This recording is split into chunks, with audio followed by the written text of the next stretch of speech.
Hello everyone, আশা কৰো তোমালোক ভালে আছা। কম্পিটিটিভ এক্সামত ৰিজনিংৰ কুৱেশ্যন আহে এডিআৰই বা যিকোনো ধৰণৰ কম্পিটিটিভ এক্সামতে কি হয় ৰিজনিংৰ কুৱেশ্যন থাকে। তোমালোকে জানাই যিবিলাকে ইতিমধ্যে কম্পিটিটিভ এক্সামত ভাগ লৈ পাইছা তেওঁলোকে জানাই যে প্ৰত্যেকটো কম্পিটিটিভ এক্সামতে কি আহে ৰিজনিংৰ কুৱেশ্যন থাকে। গতিকে আজি আমি এই ভিডিঅ'টোত তেনেকুৱা ধৰণৰ কিছুমান কুৱেশ্যন লৈ আহিছো ৰিজনিংৰ ৰিলেটেড কিছুমান কুৱেশ্যন লৈ আহিছো। সেই কুৱেশ্যনসমূহ এই ভিডিঅ'টোত আলোচনা কৰিম। তোমালোকৰ যদি ভিডিঅ'টো চাই ভাল লাগে তেন্তে লাইক কৰি দিবা আৰু কমেন্ট সেকশনত গৈ কমেন্ট কৰি জনাবা। আৰু এনেকুৱা ধৰণৰ ভিডিঅ'সমূহ চাই থাকিবৰ বাবে আমাৰ চেনেলটো সাবস্ক্ৰাইব কৰি থবা। লগতে তোমালোকক কেনেকুৱা ধৰণৰ কুৱেশ্যনৰ ভিডিঅ' লাগে কমেন্ট সেকশনত গৈ কমেন্ট কৰি জনাবা। আমি তেনেকুৱা ভিডিঅ'সমূহ বনাবলৈ চেষ্টা কৰিম। এতিয়া চাও প্ৰথম কুৱেশ্যনটো কি দিয়া আছে। ইয়ালে প্ৰথম কুৱেশ্যনটো দিয়া আছে যে pitch is related to cricket in the same way as arena is related to কি কৈছে পিচৰ ক্ৰিকেটৰ সৈতে কি আছে সম্পৰ্ক আছে। যদিহে পিচৰ ক্ৰিকেটৰ সৈতে সম্পৰ্ক হয় তেন্তে এৰেনাৰ সম্পৰ্ক কাৰ লগত হ'ব সুধিছে। অপচন এ দিছে টেনিছ, অপচন বি দিয়া আছে জিমনাষ্টিক, অপচন সি দিয়া আছে বেডমিন্টন, অপচন ডি দিয়া আছে ৰেসলিং। চোৱা আমি ক্ৰিকেট খেলিবৰ বাবে আমাক কি লাগে পিচ লাগে। ক্ৰিকেট খেলাৰ যিটো স্থান হয় এইটো কি হয় পিচ। তোমালোকে খেলা চাগে নিশ্চয় চোৱা যেতিয়া খেলাসমূহ চোৱা তেতিয়া কি বুলি কয় পিচ বুলি কয়। যেতিয়া ক্ৰিকেট খেলাৰ যিটো স্থান ষ্টেডিয়ামখনৰ যিটো ক্ৰিকেট খেলাৰ স্থানখনক কি বুলি কোৱা স্থানটোক কি বুলি কোৱা হয় পিচ বুলি কোৱা হয়। আমি যে কেতিয়াবা কওঁ বৰষুণ দিলে পিচখন বেয়া হৈ আছে গতিকে খেলাখন কি নহয় আজি অলপ দেৰিকৈ হ'ব। সোনকালে নহয় যে নিৰ্ধাৰিত সময়তকৈ অলপ কেতিয়াবা দেৰিকৈ হয় যেতিয়া পিচখন বেয়া থাকে। ঠিক তেনেকে কৈছে যে এৰেনাৰ সম্পৰ্ক কাৰ লগত হ'ব। কোনটো গেমৰ পিচক মানে চোৱা ক্ৰিকেটৰ স্থানক পিচ বুলি কয়। ঠিক তেনেকে কোনটো খেল খেলিবৰ বাবে এৰেনা বুলি কোৱা স্থানটো দৰকাৰ হয় সুধিছে। বুজি পাইছা না। ক্ৰিকেট চোৱা ক্ৰিকেট খেলা স্থানটোক কি বুলি কোৱা হয় পিচ বুলি কোৱা হয়। ঠিক তেনেকে কোনটো খেলৰ স্থানক এৰেনা বুলি কোৱা হয়। কোনটো অপচন শুদ্ধ হ'ব এই কুৱেশ্যনটোৰ বাবে কোনটো অপচন শুদ্ধ হ'ব। অপচন ডি হৈছে শুদ্ধ উত্তৰ ৰেসলিং। ৰেসলিং যিটো হয় ৰেসলিং যিটো গেম ৰেসলিং খেলটো কি হয় ৰেসলিংৰ যিটো খেল হয় সেই খেলটো খেলিবৰ বাবে যিটো ঠাই লাগে সেই ঠাইটোক কি বুলি কোৱা হয় এৰেনা বুলি কোৱা হয়। গতিকে 1 নম্বৰ কুৱেশ্যনটোৰ বাবে শুদ্ধ উত্তৰ কি হ'ব অপচন ডি হ'ব শুদ্ধ উত্তৰ। যদিহে পিচটো ক্ৰিকেটৰ সৈতে সম্পৰ্ক থাকে তেন্তে এৰেনাৰ সম্পৰ্ক কাৰ লগত হ'ব ৰেসলিংৰ লগত। অৰ্থাৎ ৰেসলিং খেলা যিটো স্থান যেনেদৰে ক্ৰিকেট খেলা স্থানটোক পিচ বুলি কয় ৰেসলিং খেলা যিটো স্থান হ'ব সেই স্থানটোক কি বুলি কোৱা হয় এৰেনা বুলি কোৱা হয়। এইটো মনত ৰাখিবা কেতিয়াবা পৰীক্ষাত এনেদৰে সুধিব পাৰে ৰেসলিং খেলা স্থানটোক কি বুলি কোৱা হয় বুলিও সুধিব পাৰে। তেতিয়া এনসাৰ কি হ'ব এৰেনা। বুজি পাইছা। ঠিক তেনেকৈ বাকি কেইটা অপচন চোৱা কি দি আছে টেনিছ খেলা ঠাইটোক কি বুলি কোৱা হয় টেনিছ খেলা ঠাইটোক কোৰ্ট বুলি কোৱা হয়। কি বুলি কোৱা হয় টেনিছ কোৰ্ট। এইটো হৈছে বেডমিন্টন কোৰ্ট। টেনিছ কোৰ্ট আৰু বেডমিন্টন কোৰ্ট আৰু জিমনাষ্টিকটো কি হয় জিমনেছিয়াম কি বুলি কোৱা হয়। এইকেইটা মনত ৰাখিবা। টেনিছ খেলা পিচখনক কি বুলি কোৱা হয় টেনিছ খেলা ঠাইটোক কি বুলি কোৱা হয় কোৰ্ট বুলি কোৱা হয়। বেডমিন্টন খেলাটোক কি বুলি কোৱা হয় কোৰ্ট বুলি কোৱা হয়। এতিয়া চোৱা 2 নম্বৰ কুৱেশ্যনটোত কি দিয়া আছে atom is related to molecule in the same way as cell is related to ইয়াতে কি কৈছে পৰমাণুৰ অণুৰ সৈতে সম্পৰ্ক থাকিলে কোষৰ কাৰ লগত সম্পৰ্ক থাকিব সুধিছে। অপচন এ দিছে মেটাৰ পদাৰ্থৰ লগত, অপচন বি দিয়া আছে নিউক্লিয়াছ, অপচন সি দিয়া আছে অৰ্গেনিজম আৰু অপচন ডি দিয়া আছে বেক্টেৰিয়া। সব পৰমাণুৰ কাৰ লগত সম্পৰ্ক আছে অণুৰ তেন্তে কোষৰ সম্পৰ্ক কাৰ লগত থাকিব সুধিছে। পৰমাণু বিলাক লগ হৈ কি হয় অণুৰ সৃষ্টি হয়। তেন্তে কি হয় পৰমাণু আৰু অণুৰ সম্পৰ্কটো কি হয় পৰমাণু বিলাক লগ হৈ অণুৰ সৃষ্টি হয়। ঠিক তেনেকে কোষ বিলাক লগ হৈ কি সৃষ্টি হয় কোষৰ লগত কোষটো কাৰ লগত সম্পৰ্ক আছে সুধিছে। গতিকে চোৱা কোষ বিলাক একলগ হৈ কিহৰ সৃষ্টি হয় কোষ একলগ হৈ জীৱাণুৰ সৃষ্টি হয় অৰ্গেনিজমৰ সৃষ্টি হয় গতিকে 2 নম্বৰ কুৱেশ্যনটোৰ বাবে শুদ্ধ উত্তৰ কি হ'ব অপচন সি হ'ব শুদ্ধ উত্তৰ পৰমাণু লগ হৈ অণুৰ সৃষ্টি হয় ঠিক তেনেকৈ কোষসমূহ লগ হৈ কি হয় জীৱাণুৰ সৃষ্টি হয় এতিয়া চোৱা next question It is a flower is related to petal in the same way as book is related to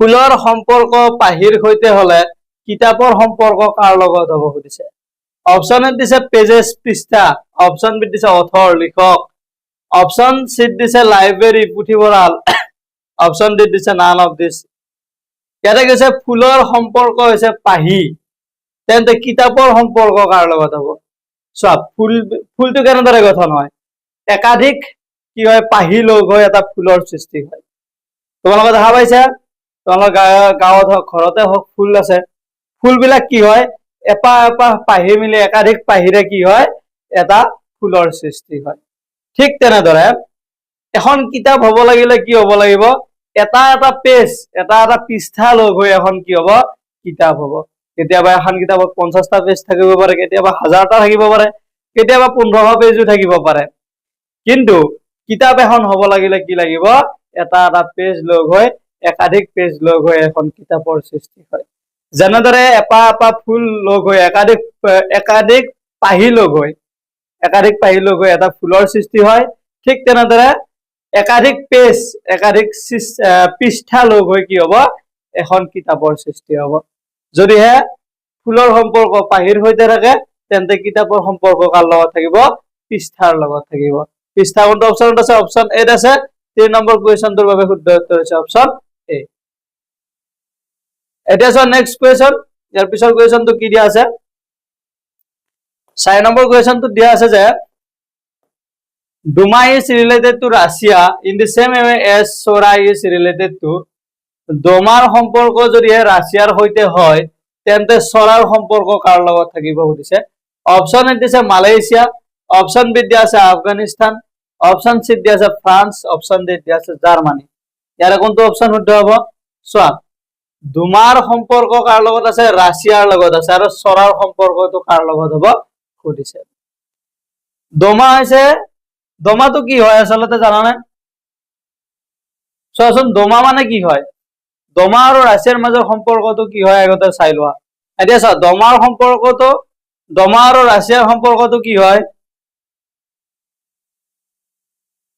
Doma হৈছে ৰাছিয়াৰ সংসদৰ সৈতে জড়িত ৰাছিয়াৰ সংসদৰ ডোমাটো কি হয় ৰাছিয়াৰ সংসদৰ সৈতে জড়িত হয় ঠিক তেনেকে সৰাটো কোনখন ৰাষ্ট্ৰৰ সৈতে জড়িত হ'ব ডোমাটো হয় ৰাছিয়াৰ সংসদৰ লগত জড়িত গতিকে এবাৰ চোৱা সৰাটো কাৰ লগত জড়িত হ'ব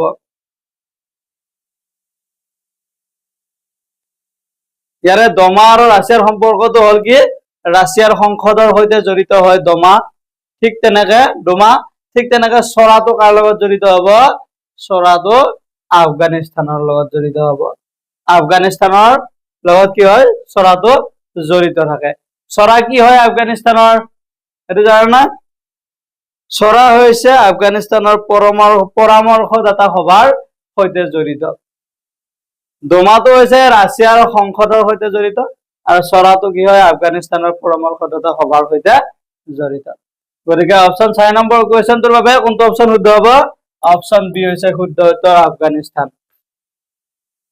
এতিয়া চোৱা 5 নম্বৰ কুৱেশ্যনটো দিছে Konkani is related to Goa in the same way as Dugri is related to Konkani সম্পৰ্ক হৈছে গোৱাৰ সৈতে তেন্তে ডুগ্ৰীৰ সম্পৰ্ক কাৰ লগত হ'ব সুধিছে অপচন এ দিছে মধ্যপ্ৰদেশ অপচন বি দিয়া আছে ওড়িশা অপচন সি দিয়া আছে জম্মু আৰু কাশ্মীৰ অপচন ডি দিয়া আছে গুজৰাট ইয়াৰ কোনটো অপচন শুদ্ধ হ'ব এটা প্ৰথমতে চোৱা কোঙ্কনি আৰু গোৱাৰ মাজৰ সম্পৰ্কটো কি হয় কোঙ্কনি আৰু গোৱাৰ মাজৰ সম্পৰ্কটো যি হয় ঠিক তেনেকৈ ডুগ্ৰী আৰু কাৰ লগত সম্পৰ্ক আছে আমি উলিয়াব লাগিব কোঙ্কনি আৰু গোৱাৰ মাজৰ সম্পৰ্কটো হ'ল ভাষা কি হয় গোৱাৰ ল্যাঙ্গুৱেজ ভাষা হৈছে কি কোঙ্কনি গোৱাৰ এটা ভাষা হৈছে কোঙ্কনি যেনেকৈ আমাৰ অসমৰ ভাষা কি অসমীয়া, ঠিক তেনেকৈ গোৱাৰ এটা ভাষা হৈছে কি কোঙ্কণী।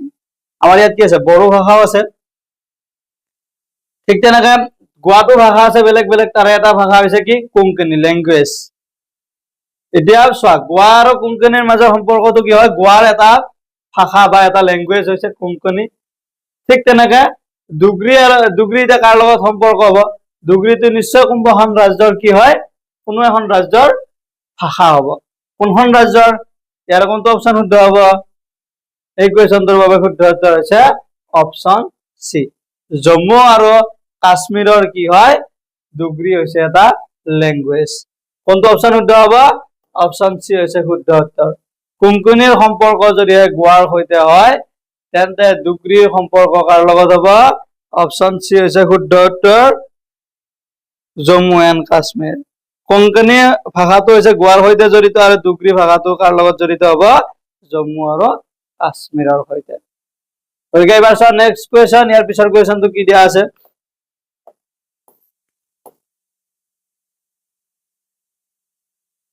এটা নিৰ্দেশনা দিয়া আছে, question number 6 to 20 shows the correct alternative, তলত দিয়াবোৰৰ শুদ্ধ অনুৰূপটো লিখিব দিছে। 6 নম্বৰ কুৱেশ্যনটো দিয়া আছে যে মহাৰাষ্ট্ৰ ইণ্ডিয়া, তেতিয়া টেক্সাছৰ লগত কি হ'ব সুধিছে, ইয়াৰ শুদ্ধ অনুৰূপটো লিখিব দিছে। মানে প্ৰথম যিটো আমাক ৰিলেশ্যন দিয়া থাকিব, এই প্ৰথম ৰিলেশ্যনটোৰ লগত ছেকেণ্ড ৰিলেশ্যনটো মিলি থাকিব লাগিব। প্ৰথম ৰিলেশ্যনটোত কি দিয়া আছে মহাৰাষ্ট্ৰ ইণ্ডিয়া, মানে কি হয় মহাৰাষ্ট্ৰখন ইণ্ডিয়াৰ এখন ৰাজ্য হয়, মহাৰাষ্ট্ৰ ৰাজ্য হয় নে নহয়, ইণ্ডিয়াৰ এখন ৰাজ্য মহাৰাষ্ট্ৰ হয় নে নহয়, মহাৰাষ্ট্ৰ এখন ইণ্ডিয়াৰ কি হয় ৰাজ্য হয়।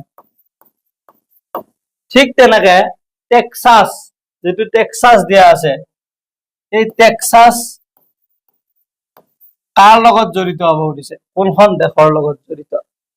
অপশ্যন দিছে কানাডা, অপশ্যন বি দিছে মেক্সিকো, অপশ্যন চি দিয়া আছে ব্ৰাজিল, অপশ্যন ডি দিয়া আছে USA। টেক্সাছ ৰাজ্যখন কাৰ লগত জড়িত, ইয়াৰে কোনখন দেশৰ বা কোনখন ৰাষ্ট্ৰৰ এখন ৰাজ্য হৈছে টেক্সাছ। যেনেকে ভাৰতৰ ৰাজ্য হয় মহাৰাষ্ট্ৰ, টেক্সাছ ৰাজ্যখন কাৰ হয়, কোনখন ৰাষ্ট্ৰৰ হয়, USA, United state of America. USA এখন ৰাজ্যৰ নাম হৈছে টেক্সাছ। গতিকে 6 নম্বৰ কুৱেশ্যনটোৰ বাবে শুদ্ধ উত্তৰ কি হ'ব, অপশ্যন ডি হৈছে শুদ্ধ উত্তৰ। এইবাৰ চোৱা next option 7 number question number 7ত দিছে যে বো এৰো পিস্তল কুৱেশ্যন মাৰ্ক দিয়া আছে। প্ৰথমটোৰ সম্পৰ্কটো চোৱা কি দিছে, ধনু কাৰ, পিস্তলৰ লগত কি হ'ব, ধনু আমি কি কৰো কাৰ মাৰো, কি কৰো ধনুৰ জৰিয়তে আমি কাৰ মাৰো, মানে আমি যদি ধনুৰে কিবা এটা বধ কৰিব লগা হয় তেতিয়া আমি কিহেৰে বধ কৰো, ধনুখনটো হলে নহব, ধনুখনৰ লগত মৰণাস্ত্ৰ আমি কি পঠিয়াও, আমি কাৰ পঠিয়াও, ধনু কাৰ। মহাভাৰতৰ দিনত ৰামে কি বুলি কয়, ৰামায়ণত যে আছে ৰামে কি কৰিছিল, যুদ্ধ কৰিবৰ কাৰণে ধনু ব্যৱহাৰ কৰিছিল, ধনুৰ কি আছিলে কাৰ আছিলে।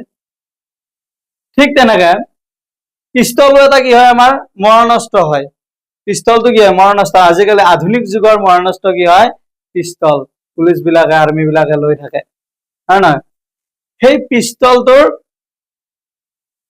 সেইটো এটা যন্ত্ৰহে হয়, পিস্তলটো এটা যন্ত্ৰ হয়, তাৰ পৰা কি মৰণাস্ত্ৰ আমি পঠিয়াই দিওঁ, যেনেদৰে ধনুৰ জৰিয়তে আমি কি কৰো, ধনুখনত আমি কাৰ লগাই কাৰডাল পঠিয়াই দিওঁ, কাৰডালে কি কৰে এটেক কৰে, আমি যাৰ ওপৰত এটেক কৰিব বিচাৰো তাৰ ওপৰত কি কৰো আমি কাৰ মাৰো।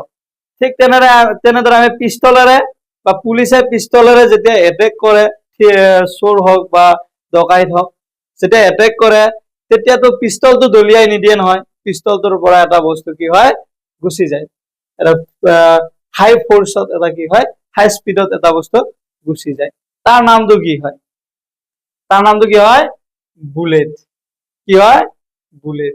বুলেট কোনটো অপশ্যনত আছে, অপশ্যন 8 আছে। গতিকে 7 নম্বৰ কুৱেশ্যনটোৰ বাবে শুদ্ধ উত্তৰ কি হ'ব, অপশ্যন এ হৈছে শুদ্ধ উত্তৰ। আমি যিটো বন্দুকৰ গুলি বুলি কওঁ সেইটোৰ নাম কি হয় বুলেট। এতিয়া চোৱা 8 নম্বৰ কুৱেশ্যনটো কি দি আছে, river stream Oceanian question mark, নদী যদি সোঁত হয় তেন্তে সাগৰটো কি হ'ব সুধিছে নদীৰ যেটো পানীৰ প্ৰবাহ এটা সব অপশন এ কি দিছে কারেন্ট অপশন বি দিছে পন অপশন সি দিছে দাম নদীবান অপশন ডি আছে নাম অফ দিস এটাও নহয় এটা সব নদীৰ যেটো আমাৰ পানীৰ প্ৰবাহ হয় নদীৰ পানীৰ প্ৰবাহ যেটো হয় তাক আমি কি বুলি কও সোঁত বুলি কও ষ্ট্ৰীম বুলি কও ঠিক তেনেকে সাগৰৰ যেটো সাগৰীয় সোঁত সেই সাগৰীয় সোঁতটোক কি বুলি কোৱা হয় আমি উলিয়াব লাগিব কাৰণ নদীৰ পানীৰ প্ৰবাহক আমি কি বুলি কও সোঁত বুলি কও ঠিক তেনেকে সাগৰৰ যেটো পানীৰ প্ৰবাহ হেতু কি বুলি কম আমি পানীৰ প্ৰবাহটো হেতু আমি কি বুলি কম কাৰেন্ট বুলি কম বিদ্যুৎ গতিকে 8 নম্বৰ কোৱেশ্চনটোৰ বাবে শুদ্ধ উত্তৰ কি হ'ব অপশন এ হৈছে শুদ্ধ উত্তৰ এবাৰ চাও নেক্সট কোৱেশ্চন